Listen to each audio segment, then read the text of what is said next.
अस्सलाम वालेकुम, मैं हूं इंजीनियर असद मुगल। आज की इस वीडियो में बात करते हैं, अगर आप एक सिलाई मशीन ख़रीदना चाहते हैं तो आपके जहन में कुछ सवालात होंगे कि कौन सी सिलाई मशीन आपके लिए ज़्यादा बेहतर रहेगी, जापानीज़ या लोकल। तो दोस्तों, सबसे पहले आपने ये देखना है कि आप मशीन से कितना काम लेने वाले हैं। अगर तो आपने अपनी सिलाई मशीन को प्रोफेशनली इस्तेमाल करना है, आपकी कोई दुकान है, घर पे आप सिलाई का काम करते हैं, तो फिर आपकी रिक्वायरमेंट्स और होंगी। और अगर आप घर में सिर्फ इस्तेमाल के लिए आपने कभी कभार मशीन को चलाना होता है, तो फिर आपकी रिक्वायरमेंट्स कुछ और हैं। सबसे पहले जो लोकल और जो जापानीज़ सिलाई मशीन, इंपोर्टेड सिलाई मशीन्स होती हैं, उनमें जो मेन फ़र्क है वो रिलायबिलिटी का होता है। जो जापानीज़ मशीन्स होती हैं वो थोड़ी सी कॉस्टली होती हैं, मगर उसके साथ साथ वो बहुत ही पायदार होती हैं। जो ख़ासकर जूकी की मशीन है वो प्रोफेशनली हम उसको इस्तेमाल कर सकते हैं। उसकी रिलायबिलिटी बहुत ज़्यादा है, बहुत कम वो ख़राब होती है, और साथ ही साथ उसका जो टांका है वो प्रोफेशनल लेवल का होता है। जैसे ही आप उसको एक जगह पे सेट करेंगे, जितने मर्ज़ी आप उससे सिलाई करें, तो वो टांका जो है वो अपनी जगह से हिलता नहीं है। आपकी जो सिलाई है हर दफ़ा सेम रहती है। इसके अलावा टोयोटा की मशीन भी अच्छी है और सिंगर की मशीन भी प्रोफेशनली इस्तेमाल हो सकती है। अगर आप घर में इस्तेमाल के लिए कोई मशीन ख़रीदना चाहते हैं तो फिर जापानीज़ की बजाय आप लोकल मशीन की तरफ जा सकते हैं, वो आपको काफ़ी सस्ती मिल जाएंगी। इसके अलावा घर में इस्तेमाल के लिए आपको पता है कि अगर किसी पार्ट्स में मसला आ जाता है तो उसको चेंज करना भी आसान होता है। जितनी भी लोकल मेड मशीनें होती हैं, उनके पार्ट्स को चेंज करना या नया पार्ट्स लगाना, उनके पार्ट्स आसानी से मिल जाते हैं और सस्ते भी होते हैं। कोई भी मैकेनिक उसको चेंज कर सकता है। गली मोहल्लों में काफ़ी सारे मशीनों को ठीक करने के मैकेनिक बैठे होते हैं, तो आप उनसे जाके अपनी मशीन ठीक करवा सकते हैं अगर कोई भी फ़ॉल्ट होता है। इसके बरक्स जो जापानीज़ मशीन होती हैं वो प्रोफेशनली इस्तेमाल होती हैं। अगर उनमें कोई फ़ॉल्ट आता है, कोई स्पेयर पार्ट उसका टूट जाता है, तो उसको नया ख़रीद के लाना या उसको ढूंढना काफ़ी मुश्किल होता है। जापानीज़ मशीनों के स्पेयर पार्ट आमतौर पे मुश्किल मिलते हैं और काफ़ी कॉस्टली होते हैं। इसलिए आप अपनी रिक्वायरमेंट्स को देखें।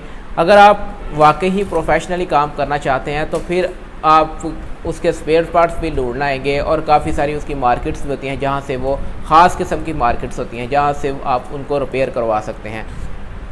घरेलू इस्तेमाल के लिए भी आपको कुछ मशीनें बता देता हूँ। जापानीज़ या इंपोर्टेड जो मशीनें होती हैं उनके अंदर आप घर में इस्तेमाल के लिए भी रख सकते हैं। इसमें जो जनोमी की मशीन होती है वो काफ़ी बेस्ट है घरेलू इस्तेमाल के लिए। आपने अगर उसके साथ पीको भी करनी है और या कढ़ाई भी करनी है तो वो कढ़ाई का भी ऑप्शन उसके अंदर होता है, पीको भी आप कर सकते हैं, और भी काफ़ी सारे उसके अंदर ऑप्शंस मौजूद होते हैं। घरेलू इस्तेमाल के लिए जनोमी की मशीन बेस्ट रहती है। इसके अलावा ब्रदर्स की मशीन भी अच्छी है, या जो चाइना की मशीनें आ रही हैं आजकल, वो भी आप घर में इस्तेमाल के लिए उसको यूज़ कर सकते हैं, उनको यूज़ कर सकते हैं। अगर हम बात करें लोकल मशीन्स की, तो लोकल में आपने ब्रांड्स की तरफ नहीं जाना। जितने भी ब्रांड्स हैं, लोकल मशीनों में कोई ब्रांड असल में नहीं होता। इसमें लोकल जो मशीनें होती हैं उनमें पार्ट्स की क्वालिटी को देखा जाता है। ब्रांड्स चाहे आप उसके ऊपर लोकल मशीन के ऊपर जो सी मर्ज़ी उसकी मोहर लगा लें या जो सा मर्ज़ी नाम लिख लें, सिंगर का लिख लें या डॉनर्स का लिख लें, हायर का लिख लें, जो सा मर्ज़ी उसके ऊपर नाम लिख लें, उसकी कोई वो वैल्यू नहीं होती। वैल्यू असल में मशीन के पार्ट्स की होती है, और मशीन के ऊपर जो मटेरियल इस्तेमाल किया गया होता है वो किस क्वालिटी का है। तो सबसे पहले अगर आप लोकल कोई मशीन ख़रीदना चाहते हैं तो फिर आपने उसकी बैकलैश को देखना है। बैकलैश से मुराद ये होती है कि गाज को पकड़ के देखें उसके अंदर कितनी ज़्यादा प्ले है। प्ले से मुराद कि वो कितना ज़्यादा हिलता है, ऊपर नीचे ऐसे हाथ से पकड़ने से होता है। और इसी तरह जहाँ से आप धागा गुजारते हैं, नथनी जिसे बोलते हैं, उसको आप ऐसे ऊपर नीचे हिला के देखें। अगर तो वो काफ़ी ज़्यादा हिलती है तो आपकी मशीन शोर करेगी, और उसकी क्वालिटी जो है वो अच्छी क्वालिटी की ऐसी मशीन नहीं होती अगर उसमें प्ले काफ़ी ज़्यादा हो। इसके अलावा जो आपकी हथनी होती है उसको चेक कर सकते हैं। हथनी की मोटाई काफ़ी ज़्यादा होनी चाहिए। जितनी ज़्यादा हथनी की मोटाई होगी उतनी ज़्यादा मशीन की जो हथनी है वो अच्छी क्वालिटी की है और शोर कम से कम वो पैदा करेगी।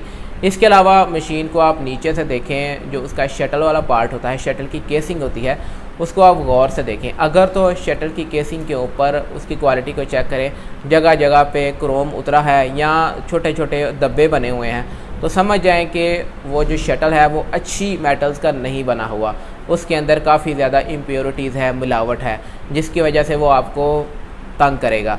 क्योंकि शटल में आपका जो शटल होता है वो काफ़ी ज़्यादा मूव करता है उसके अंदर, और फ्रिक्शंस भी पैदा होती हैं। अगर वो अच्छी क्वालिटी का स्टेनलेस स्टील का नहीं बना हुआ तो वो बहुत जल्द घिस जाएगा, ख़राब हो जाएगा। तो यहाँ पे आपने ये चीज़ लाजमी देखनी है। इसके अलावा मशीन को चला के देखें, अगर तो मशीन बहुत ही स्मूथली चलती है और शोर कम से कम पैदा करती है और साथ ही ज़ोर आपका कम लगवाती है, तो मशीन की क्वालिटी काफ़ी अच्छी है। जो पहले नंबर में मैंने आपको चीज़ बताई है कि हर पार्ट्स के अंदर आपने प्ले को चेक करना है। बैकलैश उसे बोलते हैं इंजीनियरिंग की ज़ुबान में, बैकलैश या प्ले को आपने चेक करना है कि कितना ज़्यादा प्ले जो है उसके पार्ट्स प्रोड्यूस करते हैं। जितना प्ले कम होगा उतनी मशीन अच्छी होगी।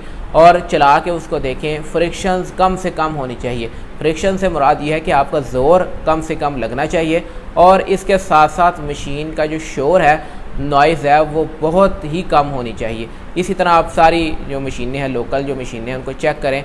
जोन से भी आपको ये रिक्वायरमेंट पे पूरी नज़र आती हैं, या जोन से भी आपको ये सारी चीज़ें चेक करने के बाद अच्छी मशीन लगती है, उसको आप ख़रीद लें, चाहे वो सस्ती हो या महंगी हो।